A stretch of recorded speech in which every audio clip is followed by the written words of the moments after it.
Everything is mine.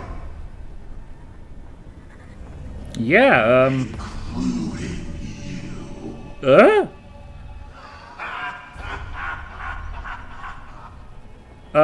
Sorry, I'm not for sale. So, I'm not sure how much of this stuff was procured He's looking down on us, huh? by legal means. Uh-oh. Another one of these mindscapes. Use your head and figure it out. I like that these mindscape worlds we hang out in are, well, they're like, you know, they're easy, like, they're easy arenas, right? For, you know, adventuring in, like, just having these, like, combat encounters in, obviously. Like, they're, you know, yeah, they're you know, they're not like, you know, wonders of level design. But on the other hand, I like that they all have kind of like a personal touch here. Like this is like specifically like this Hoarder's mindscape. The previous one we were in had the vibes of the what is it? The my brain is blanking. The bathhouse we were in. Like it had the visuals there. It was pretty fun. Oh, mom, dorayaki. Whoa, whoa, whoa, whoa, whoa, whoa! Ow! Got kicked! Ah, they're spread out. I was gonna, like, blow up a couple of them. Hold on. Well, I got a couple of them blown up there. Uh-oh. Ah, too late on that one. And too early on that one. That is tricky. Ow! She's coming in for the kill. Okay, eat another dorayaki. Backing off. Hold on. Oops. Hit the wrong button. Had your fill of fun, you strange man. No, no. Alright. I was kind of hoping I'd get more than just two guys there, but it'll do.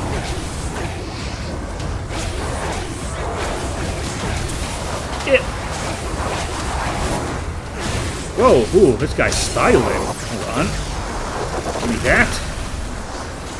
And then it's just the receptionist ladies here.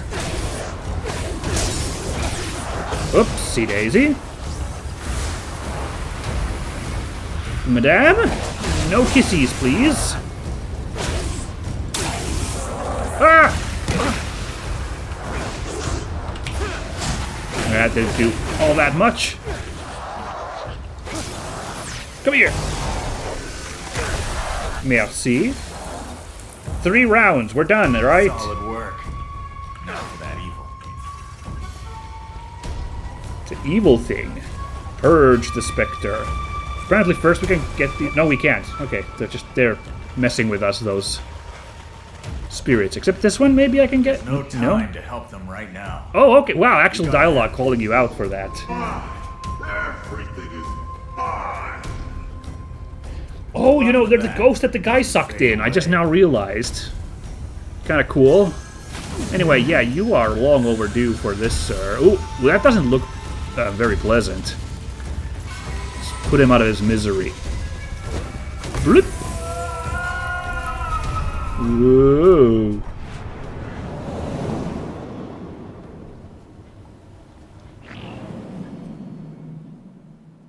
Ah, made it.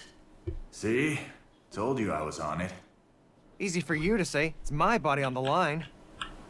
This house is still grody. Yeah, I guess you can't just cure. Even in death, greed finds a way to haunt people. Yeah, and they always lose everything in the end. Holy wow! What a lesson right there. Well, day is saved, everybody. So good stuff. Now someone else is gonna have to deal with this house though, and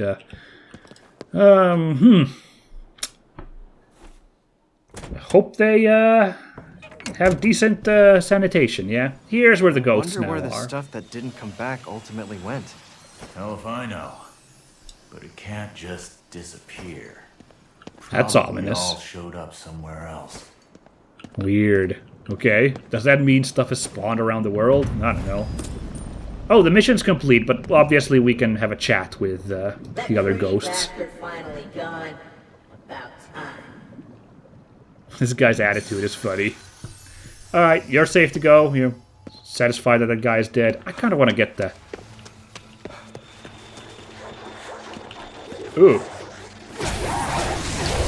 What was that about greed a second ago? Because I was like, I kind of want to get those ghosts over there, and now we walked into this schoolgirl trap.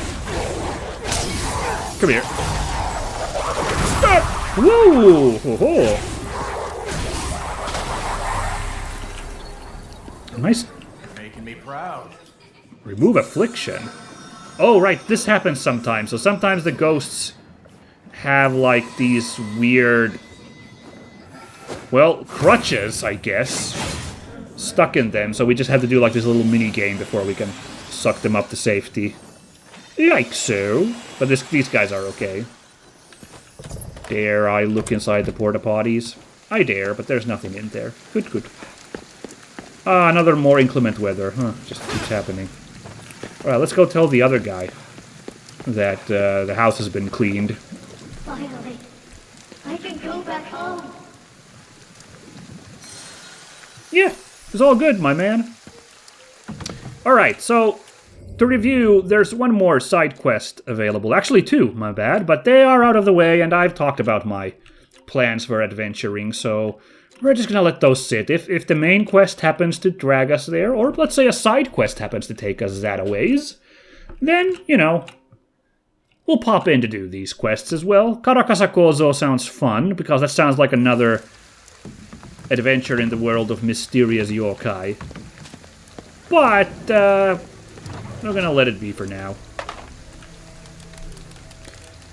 We've gotta clean off our Katashiro supplies here. Let's do it. So, the other two voice actors that I don't have as much to comment on, but, you know, do you want to highlight them, is the voice actors for KK and the voice actor for Hanya Mask. Want to give them shout-outs too. Stephen O'Young is the voice of KK, and I love his voice here. I'm feeling like he's kind of doing a Steve Bloom voice here in some ways. He doesn't sound exactly like Steve Bloom, but he's got that energy that he's putting into the character that like Steve Bloom puts in a lot of his like more edgy characters. So it's my personal opinion that if Mr. Bloom at some point retires from the scene, I strongly think that KK could fill in for his roles. Oh, that's spooky. Yikes.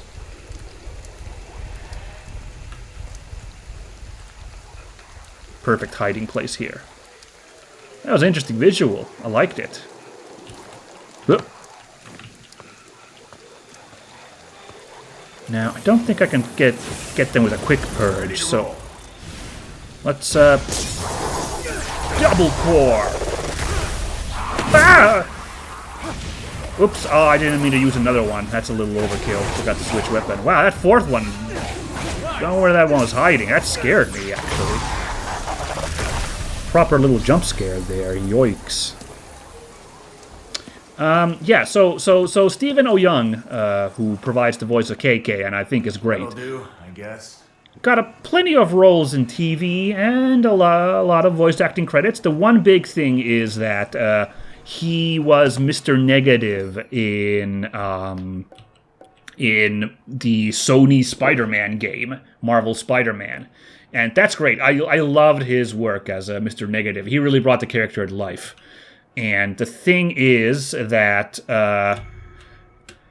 okay, I'm just really happy in Mr. Negative in general getting his due. We'll nerd out about comics real quick here, but we got another level up. Neat. And we got some shiruko. Let's read about shiruko. A can of shiruko, a Japanese dessert consisting of sweet red bean paste with balls of mochi in it. Interesting. Sounds edible. Sounds interesting. I would go for that. Not the worst thing I've read about. Let's see. Ooh, yes, speed up our charge attack, because this one... Oh, well, we already... No, we don't... No, that's just a basic charge attack. But yeah, speed boost is definitely overdue, I feel. There's also some pretty good stuff here for, Fireball. Like, the explosion radius is obviously the big one. But let's get... Because this is just great for all of these, is speeding up our hand signs there for the charging. Very good stuff. Look at how fast it gets by the... Oh, instantly charge. Oh, that's really amazing, actually. Let's see if we can get to that eventually. Yeah, I don't remember these. I wonder if these ones were added when, like, the gameplay was updated. Well, interesting, yeah. Yeah, just wanted to nerd out about Mr. Negative really quickly. Mr. Negative was one of the new villains introduced in Spider-Man, sorry. Well, Marvel's, but Spider-Man's Brand New Day event. See things the naked eye can't. And, One More Day is a pretty bad Spider-Man story, by all metrics, It's almost 20 years later now, and, like, I don't think anyone's reevaluating that story. It was bad. It was bad motivation for the story, very bad execution. Even the art isn't, like, all that great. Just, Sorry to say, but, like, that was a executively mandated failure, I think, by all measures. Oh, and what do we have here? Another Jesus statue. Lucky. Oh, that's good. That's really nice. Beautiful. Do we have any ghosts? I think we got... I just picked up some ghosts. Let's go hand those in. And Brand New Day was supposed to be, the follow-up to...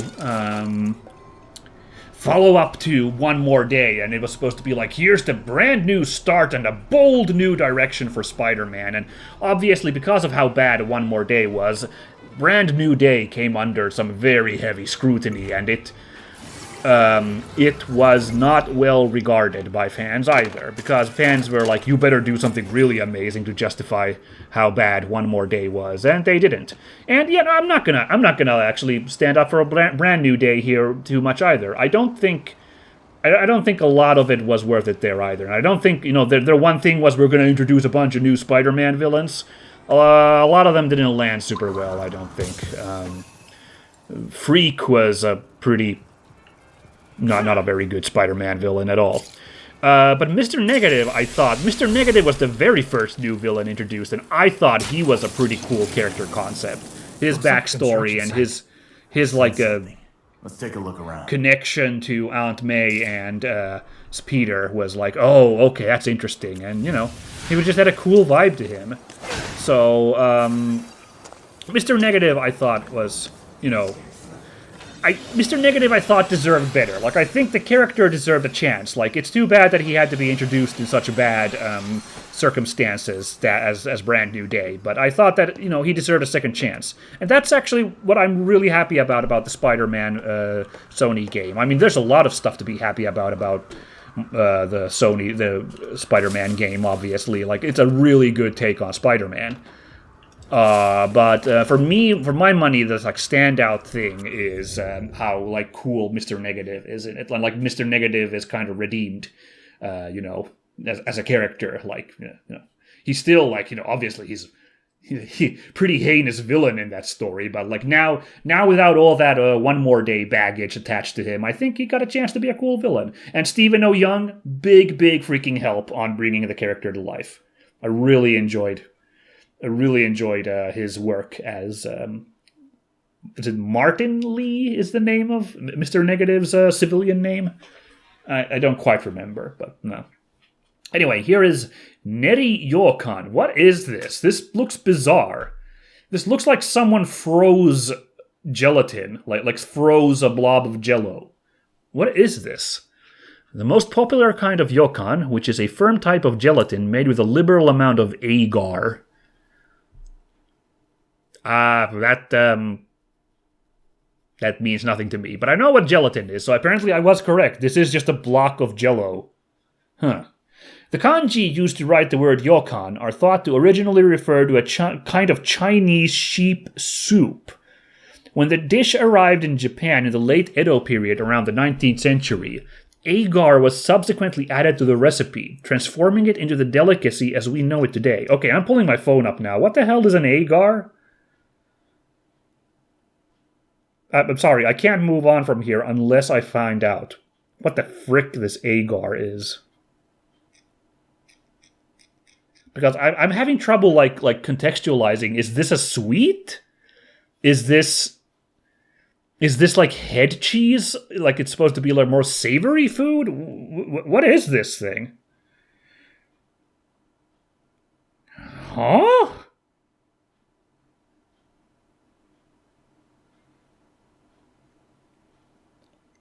Sorry, I'm getting the Finnish Wikipedia page for agar. Apparently it's called agar in Finnish as well. A polysaccharide mixture. What the hell is this? Agar or agar, or you can also pronounce it agar, I guess, if I'm reading that correctly, is a jelly-like substance consisting of polysaccharides obtained from the cell walls of some species of red algae, primarily from ogonori and tengusa. As found in nature, agar is a mixture of two components, the linear polysaccharide agarose and a heterogeneous mixture of smaller molecules called agaropectin. It forms the supporting structure in the cell walls of certain species of algae and is released on boiling. Pure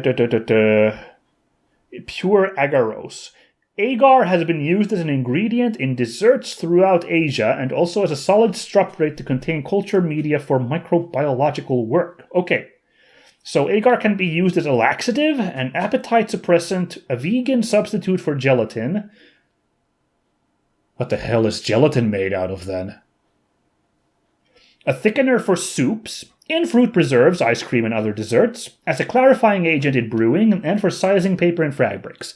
So it seems to lean on being a sweet, basically. It is like Asian jelly, if I'm reading this correctly. Made out of algae, which that's kind of nuts. I would have this for sure. I would taste this for sure, but I have no idea what to expect. I don't know what algae-based gelatin tastes like, so this is a complete mystery. If someone put this down to me, I would be very intrigued because I would not know what I'd be eating. Like the sheep soup part made me think like this is supposed to be like head cheese, like some kind of like more savory thing, but no. Okay. Alrighty then. Sounds delightful. Hold on, there's the flock of crows. Oh, it's down there is the shrine. This is a weird place to put a shrine, if you ask me. Like, not just that, like, this is a construction site, obviously, but it's, like, at the very bottom of it? Oh. This must have been some kind of archaeological find, right? Like, they were doing building here and they stumbled across this ancient shrine? Well, that's just magical. Inventory gate. I'll cleanse it. Shinkan, maybe? I don't remember. I think that's Kan, that symbol. Shinkai, maybe? I don't know. Tatsunyu Kinshi. Something about standing. That's probably the name for the shrine. Something about either standing or going in there is like for prohibited. That last word kinshi is like forbidden, like no loitering by the shrine or something like that. Well, I'm gonna go do it anyway. What's the worst that could happen?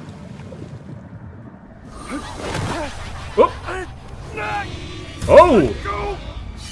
Oh no! Thanks.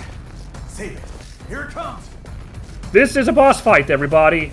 This enemy is freaking nightmare fuel, okay? When I realized what we're fighting the first time playing this game, I was like, oh yeah! And then a second later, I was like, oh no! This is like among the top scariest, like, urban legend stuff, I would say, in, like, Japanese lore. Like this This lady is terrifying. So when I realized that this is the boogie we're doing, I marked out and had a panic attack. Woo! Woo! Whoa! She's doing freaking combos. Jesus! Oh, right! The purple attacks are guard break attacks. They can be recognized by their distinctive purple glow. Being hit repeatedly by these attacks will put you into guard break status, which will significantly lower the effectiveness of your block ability. So, and you gotta avoid being hit to restore regular guard. Perfect blocks will still work as usual. So, like those like purple slashes with the scissors, like you gotta land those perfect, or like, oh my god, dude, the way she closes there in with us, awesome. Oh, that attack comes out so fast. Like, you know she means business compared to the regular enemies. Don't think so. Let's follow that one up.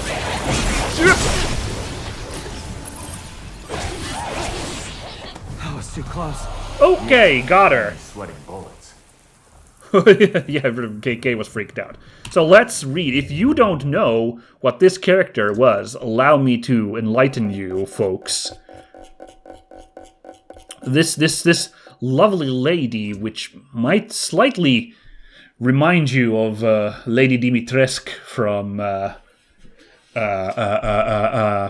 Resident Evil 8. Although I think it's just a coincidence, because I'm pretty sure these games were... They came out so close to each other that I feel like I don't know if the development was influenced. It's just weird, like what is it, like convergent evolution of like character designs. Both games happen to design tall, intimidating lady in like white outfit, I guess. But anyway, this is Kuchisake, or the name I think more properly is Kuchisake Onna. In the real world. It is a type of visitor born from frenzied rage. They wield deadly one-handed weapons as they hunt and butcher their living prey. That's kind of a selling short, like, the messed upness of Kuchisake Onna. Like, I'm gonna eat that yokan now. There we go.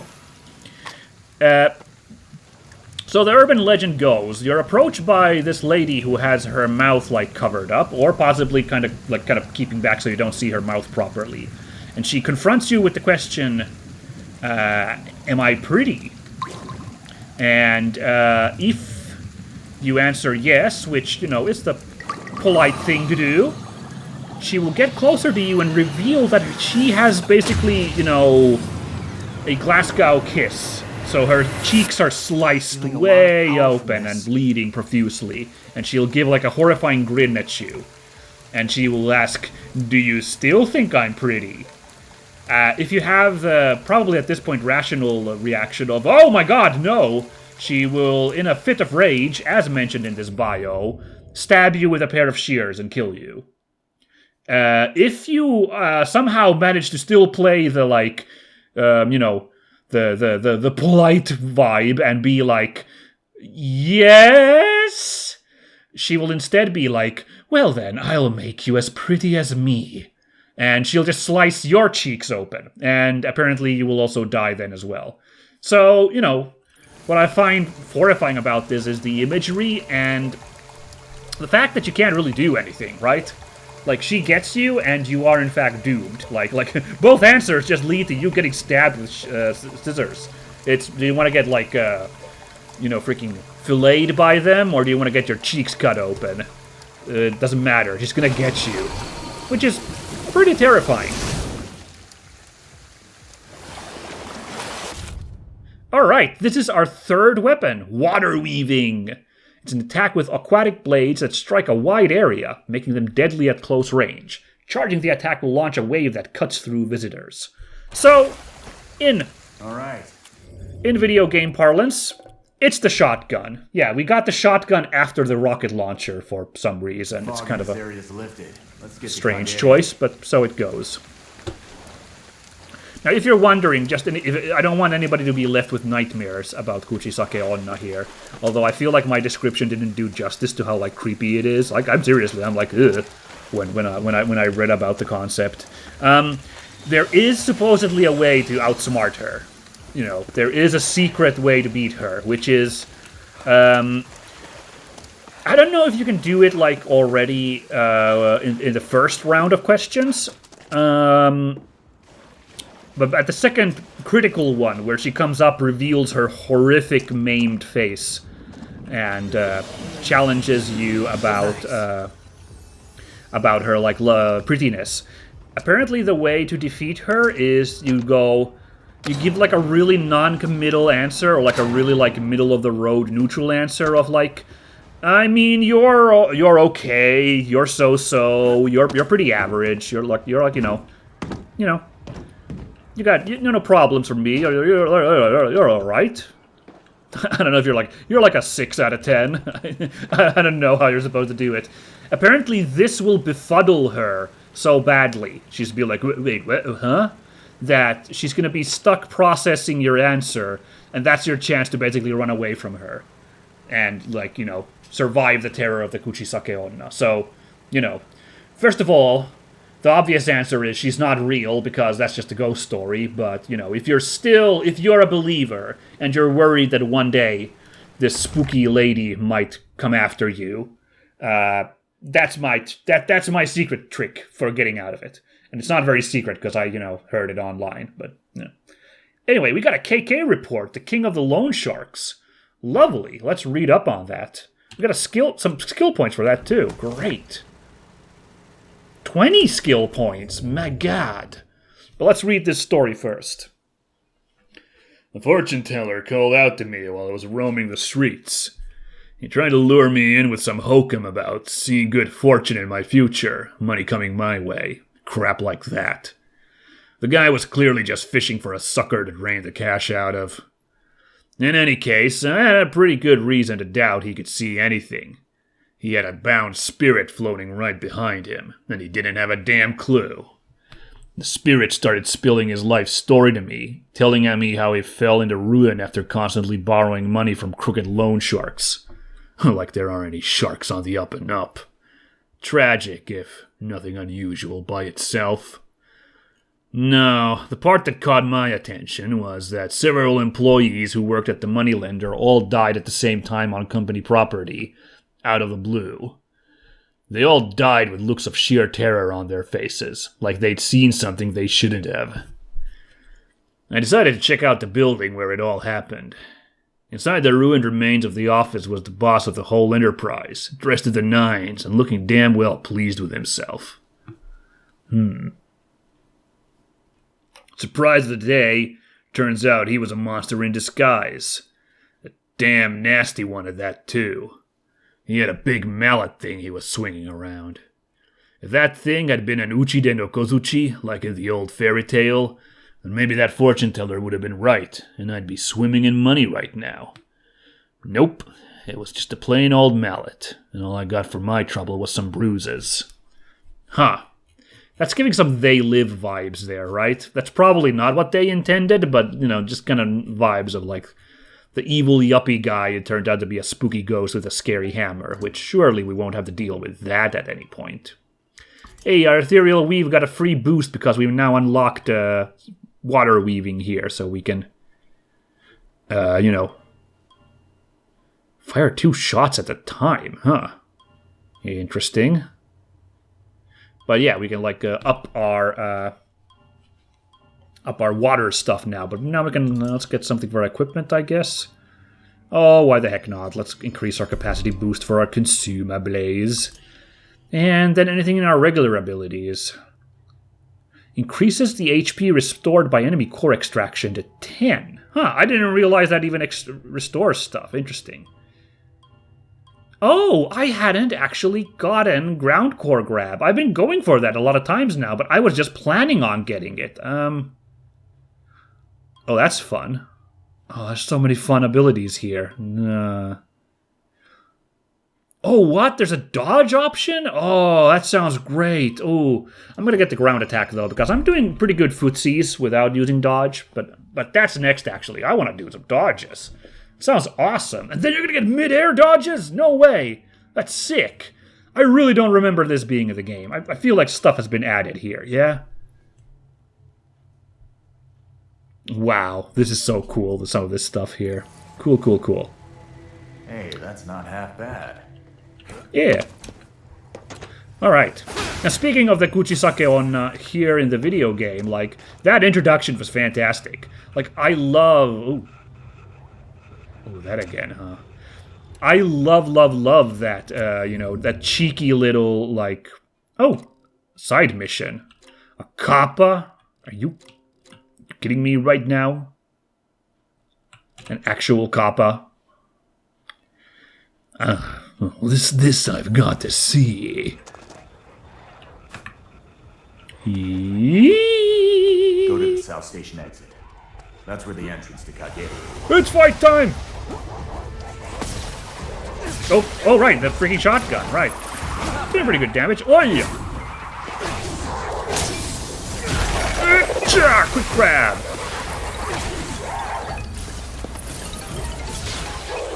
What's that weird noise? Did you just hear that? Just noise from the store or something? I don't know. Anyway, I was saying about Kuchisake. Like, her introduction is fantastic because, by that point, that's like the third or fourth shrine you are purifying.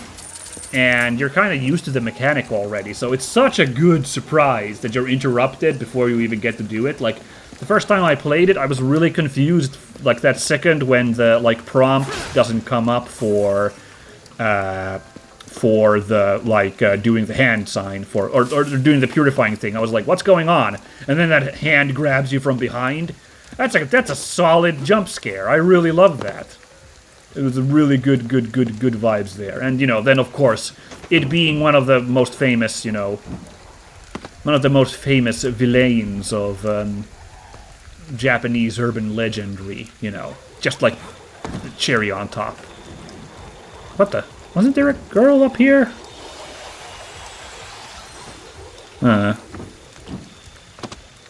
Anyway, those are gonna start showing up a little bit later as, like, regular freaking enemies. Like, they'll show up in a couple of, like, you know, dungeons, or what do you want to call them, like, areas, and, eventually they will start patrolling the streets. That's how far I played the game, is like they started showing up there.